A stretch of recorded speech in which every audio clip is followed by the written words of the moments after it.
seeing the two of them banned out is not surprising to me at all. Right. And just a little disclaimer, ladies and gentlemen. Unfortunately, we're not able to use the normal draft video that we were using the past couple of weeks. Just some bugs happened. You know, it's an alpha, right? So sorry about that. So we're going to be animating the draft as best we can for you. Team No Breaks had first pick. They went ahead and picked up the Anubarak. I almost said Anubarak. And then Clairvoyant Gaming counterpicked with an Arthas and Uther, two very strong picks, pretty standard stuff coming out. And then followed up, we're catching up, a little behind, I apologize. Now, Team No Breaks has just picked a Chen and a Vala. So right now the picks are Team No Breaks has Anubarak, Chen, and Vala. Clairvoyant Gaming has Arthas and Uther. And now it is Clairvoyant Clairvoyant Gaming's pick, and we will see what they pick. What do you think of the draft so far? I think so far it's pretty standard. A lot of the powerful heroes we've been seeing the past couple weeks. You know, I'm excited to see what Team No Breaks does with that. That seems like a very harass-heavy team with having Anubarak be able to get in there with the spikes, and he's also able to burrow, putting a lot of pressure on the enemy team, especially having Chen as well, and Vala up there to do the damage and to follow up with both of them. It's going to be hard for them to escape from that, but Uther and Arthas are two very, very strong, competent heroes, and I wouldn't be surprised if they're going to have a lot coming out of them on Team Clairvoyant. Arthas plus Uther together is going to be a force to be reckoned with, so I'm not surprised by that. But I'm excited to see the draft coming out of Team No Breaks. This looks a little different than what I'm used to seeing, but I'm excited to see what they do here.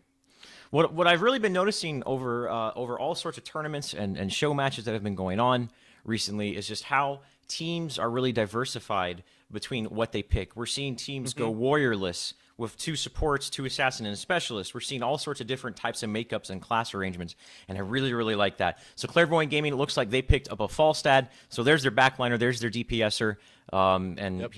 We've been seeing Falstad a lot constantly, but it seems like he's had a little bit more priority over the past week or so. Even with the Nova buff, we're still seeing Falstad being picked up regardless. I just think Falstad is one of those heroes with his ability to pick up bribe and his mobility. He's such a great all-around hero. His damage is fantastic. His ability to gank is fantastic, and his ability to pick up camps is great. So he pretty much fills every role you need him to fill really well, and he's very versatile. He can be wherever you need him to be and do whatever you need him to do besides tanking. He can do a lot of. He's such a great hero to have, so I'm not surprised to see him be picked up here as well. That damage in the backline is going to be great coming out of him. Clairvoyant does love using Falstad. I don't know who doesn't really love using Falstad right now, but I'm not surprised to see that pickup at all.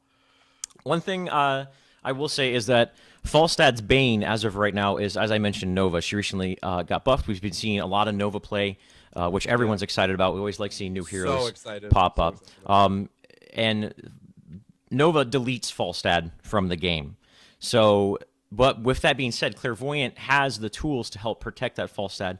Obviously, Uther with his burst healing, his stun, and his ultimate. But specifically Arthas with the Frozen Tempest, the Howling Blast. He's going to be able to kind of help protect that Falstad in the back line and make sure Nova doesn't delete him from the game. I think that's what CS Steve says. CS Steve goes, he just got deleted by Nova. I would not be surprised right now, too, just seeing how much stuns they have coming out of here. That pickup now as well, too, with Tyrael, Uther, and Arthas. They've got 3 characters that are able to set up for a great shock and awe from Falstad as well, and then he can just move in and follow up any one of those stuns with the continued damage that comes out of him using his other abilities. I think this team looks like it's going to be strong. It's going to focus a lot around the damage coming out of Falstad and whoever they pick up for their last hero pickup, but I think it's going to be this is looking like a very strong composition here. Tyrael is so strong right now as a bruiser. He gets in there, he stuns, he deals a decent amount of damage, especially for a tank, and I think that looks like a strong draft for them so far. Ooh, I like this. What do you think of the Brightwing pickup now? Team No Breaks. Just a little recap, guys, since you can't see it. As of right now, Clairvoyant Gaming has an Arthas, Uther, Falstad, Tyrael. Team No Breaks has Anubarak, Chen, Vala, and they just picked up the Brightwing, and there we go, and also a Tyrande as well, or Tyrande, or however you want to say it. Tyrese, whatever. Tyrande, whichever. So I really like that Brightwing pick after the Tyrael pick. So Team No Breaks went ahead and picked up a Brightwing after they saw a Falstad Tyrael combo. As we all know so very much, Tyrael Judgment's in on a target in the back line and lines up with a Shock and Awe when he's stunned, and they just try to blow someone out the back line as fast as possible. And I really like the Brightwing pick specifically because she has a lot of tools in her arsenal to help deal with that combo. She can get cleanse if she foregoes regenerative rains. She can get Emerald Wind. Obviously, that's a great counter initiation tool. Also, polymorph as well. She can polymorph the Tyrael when he gets in there. She can polymorph the Falstad before he gets shock and awe. That Emerald so Wind I really is like going to that. be incredibly strong for them here, dealing with, especially Uther gets in there. He starts to brawl. That's his job. Get in there, use that stun, heal. He's a very offensive support. So if he starts to move in, or if Tyrael comes in with Judgment, and then Falstad tries to follow up, Emerald Wind is going to be right there to try to break that up. And they also have which is great having Tyrande, is they also have the ability to all go invisible and disperse themselves and get out of there. And it looks like Tychus is going to be the final pickup. That's going to be a lot of damage coming out of here for Clairvoyant. I'm excited to see what they do here with this. When's the last time we saw Tychus get last picked? You know, it's been a while. Tychus is picked, banned in all of these games. He is incredibly powerful, so I'm surprised to see that. Let's get in the game, ladies and gentlemen. A recap of the draft. Clairvoyant Gaming with Arthas, Uther, Falstad, Tyrael, Tychus. Team No Breaks with Anubarak, Chen, Vala the Demon Hunter, Brightwing, and Tyron. I believe we are all good to go and set up here. Make sure we hit that ready button. I'm excited to go. I have my ready button clicked, and I'm ready to get in this game. Shane, all right, guys. You ready to shoutcast some heroes? It's been a little while for us, buddy. It has been. I'm super excited to do this. Were you sick? You were sick. I was sick for a little while. I still have a little bit of a cough, so I apologize, guys, if I have to cough here. He's medicated. I will try to turn off my mic if I have to. Luckily, it's not Ebola, so got nothing to worry about here, guys. We're good. Yes. Don't get me started on that. I do work in the medical field, and don't get me started on the Ebola thing. Anyways, the map is Garden of Terror, so one of the bigger map in the game, in the pool rather. Always kind of facilitates longer matches. However, that did change when they changed the Garden Terror. Looking with the Falstad, I really like that because it's a big map. Obviously, his mobility kind of plays into a big map and whatnot. And here we go, ladies and gentlemen, on the left side of the map in blue. There we go. We have.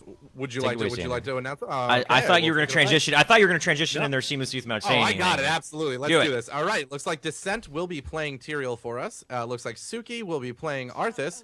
Zoltar playing Falstad. Proteges playing Uther. And Hakfu will be on the Tychus.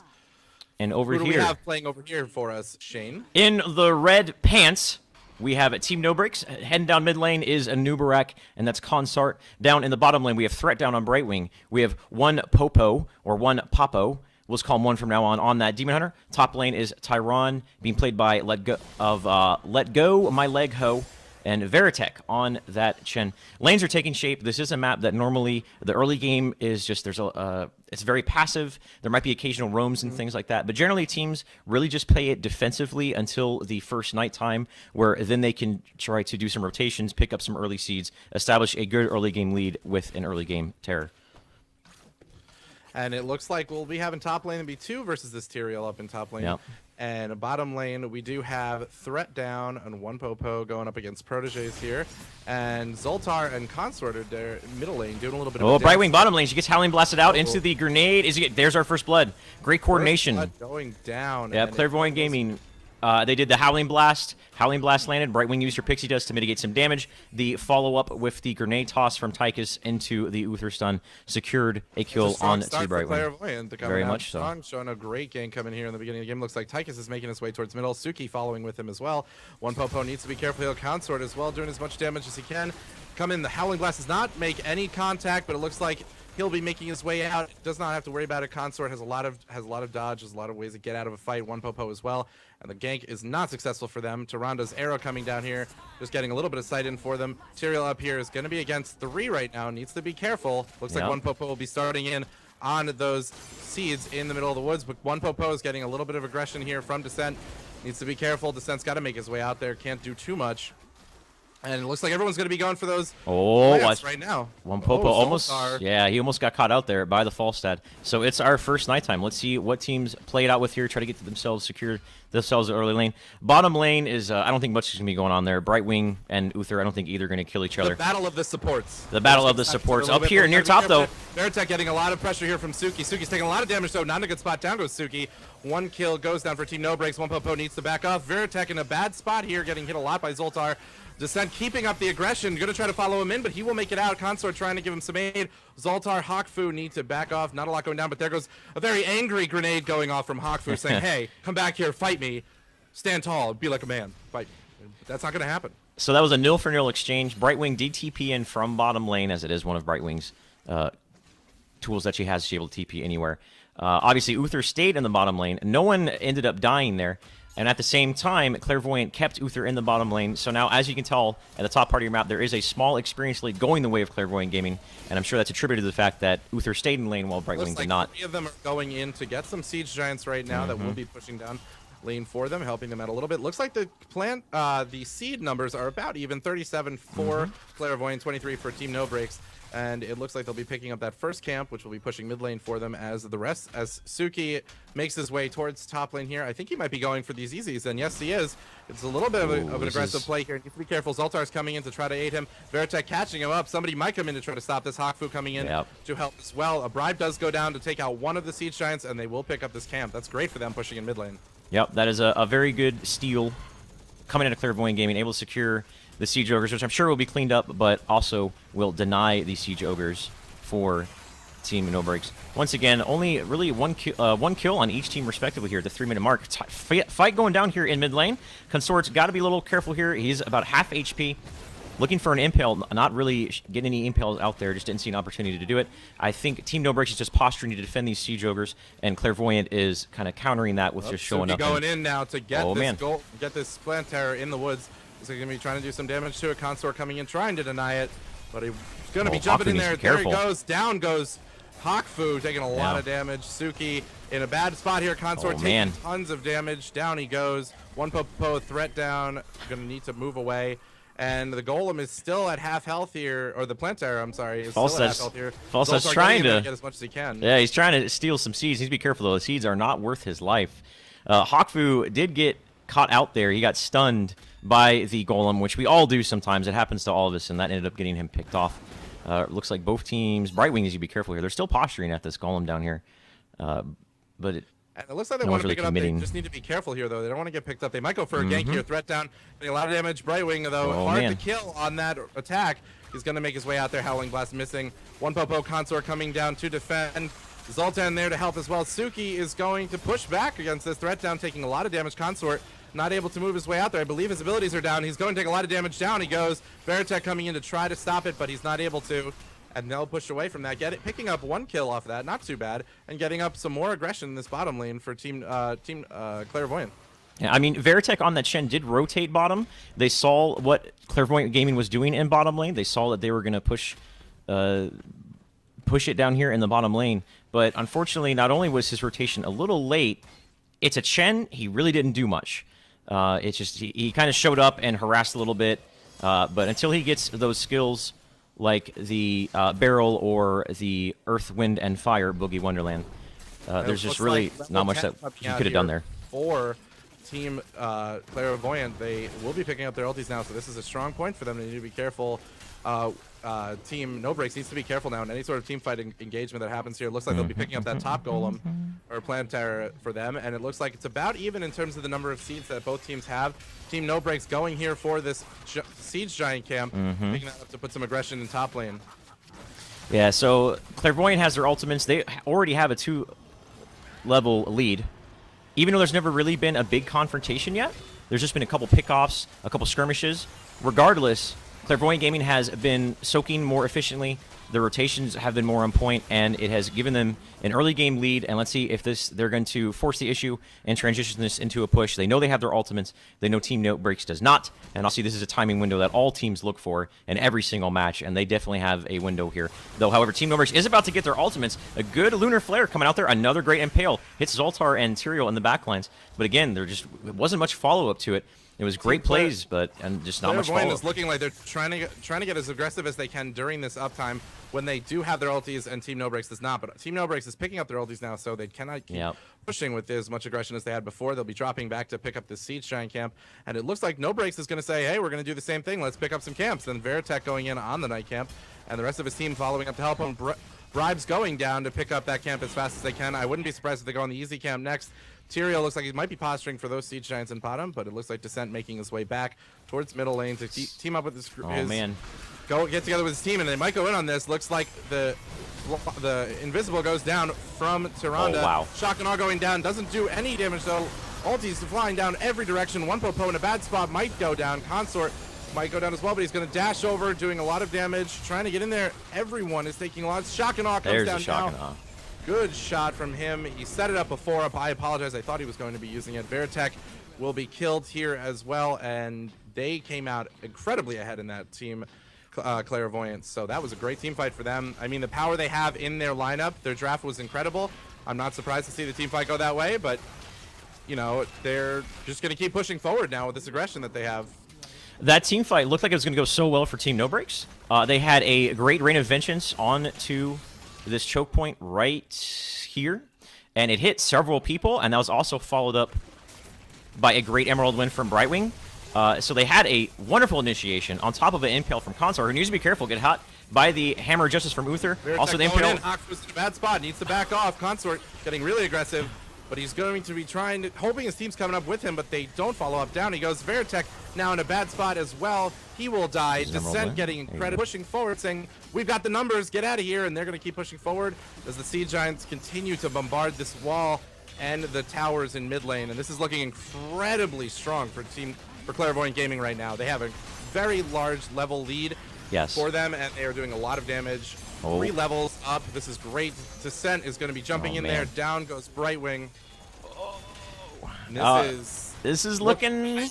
No breaks already. Yeah, Clairvoyant right now is pretty much outplayed Team No Breaks in the whole entire game. I hate saying it, but right now they're playing wonderfully, while Team No Breaks is just, I mean, like I said, they've had some great initiations, but there hasn't just been much follow-up to it.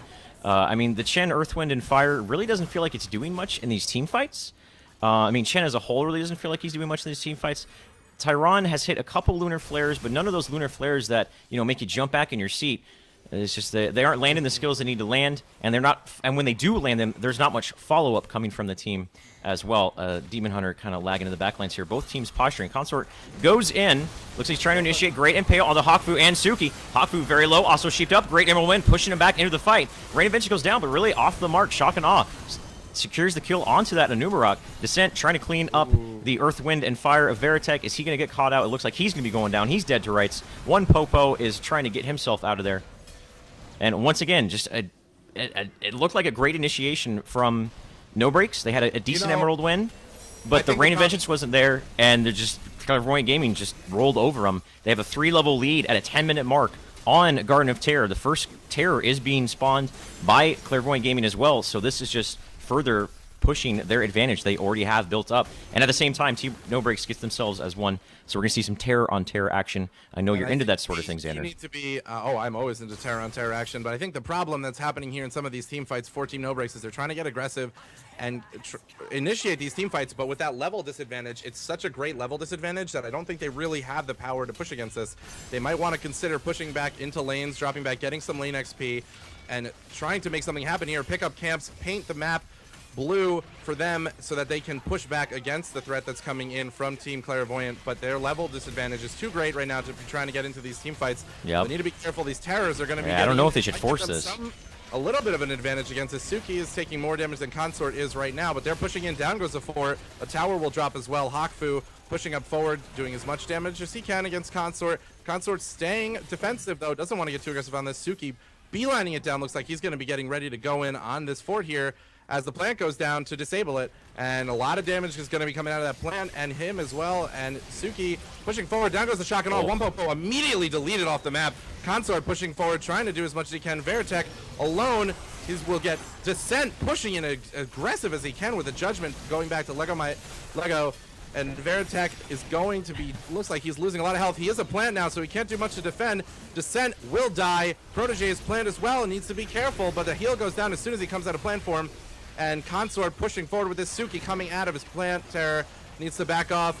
And Team Clairvoyant did a great job there. They're cleaning up here at the end. They're getting a lot of kills in, and Consort and the rest of Team No Breaks is trying to defend as best as they can, and they're doing a very good job, especially considering the level disadvantage they have. Oh, Rain of Vengeance. Rain of Vengeance onto an Impale, but once again, Impale hits 2. Consort just kind of just by himself. Not sure what he was doing there. Tyron was just like kind of running back. It looks like Team No Breaks just really isn't. They're a little disorganized. Looks like they may be a little flustered. They know they're way behind. They took that fight here at the top fort, down 4 levels. It looks like they're a little bit disorganized right now. And looking at their late game compared to Clairvoyant's, I have to say that Clairvoyant Games' late game is, I feel, superior to Team No Breaks as well. So Team No Breaks really in a sticky situation here. Well, especially when you see from these teams that are fighting for that top spot, they know that when they're in these positions and they have these leads, they cannot get complacent. If they do, that could cost them the game. It's Here's the Storm, so anything can happen if you got a good team kill going on with the comeback mechanic in the game that allows the other team to push back and gain a little bit of an advantage. But they're going to cycle around. They're going to go around and get all of the camps as much as they need to continue pushing and doing a lot of pressure on the map.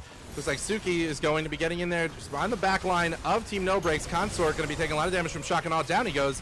Lego My Lego is going to be moving back. Veritech popping Earth, Wind, and Fire, but it's not going to do enough. Lego My Lego needs to get away. Down he goes. Descent continuing to be aggressive against this one. Popo needs to get out, and he does. Veritech staying as aggressive as he can. At this point, I feel like Team No Breaks is just, they're going for it. They're doing whatever they can. They're going to try to kill the people they can and maybe hope that something will happen for them, but it doesn't look like it is. 4 down team with them on the earliest one coming up is about 5 seconds. They have a lot of open room here to push in. Looks like Clairvoyant will be getting aggressive here, going right in on that core, and I think they have it. This looks like game, Shane. Yeah, Team No Breaks might be able to defend here. Consort is a great Impale to just delay tactic, but yeah, core's at 10%. 5%. There it goes, ladies and gentlemen. Clairvoyant Gaming with a very convincing win over Team No Breaks. I felt like Clairvoyant had a game plan. I felt like their draft was superior. They executed better. Really just played all around, just overall in the whole entire map better than Team No Breaks. They deserve that victory 100%, man. I will definitely say I feel like they came out strong from the draft with the lineup that they had, and it was fantastic. We even said it before they got in there. I was excited to see what Team No Breaks did with their lineup, but I think from the start, as long as Clairvoyant kept playing to their strengths and playing strong on the map and moving forward, they had the game and they wrapped it up. They had a commanding lead in the beginning, and they kept rolling forward with that lead that they had. And I'm with what they have, especially being able to pick up the Tychus with the lineup that they already had before that as a last pick. They had tons of strength coming out, pushing forward, and it was GG. Once they got to about halfway through the game, I think even we were saying at about 9 minutes, they were already on the. It looked like Team No Breaks was on their hind legs, and they were they had to get really defensive, and they couldn't push out too much on the map. All right, ladies and gentlemen, so into game 2 here in just a moment. Teams are going to kind of have a little pep talk, take a little break, and then we'll be right back with game 2 between Clairvoyant Gaming and Team No Breaks. Stick around.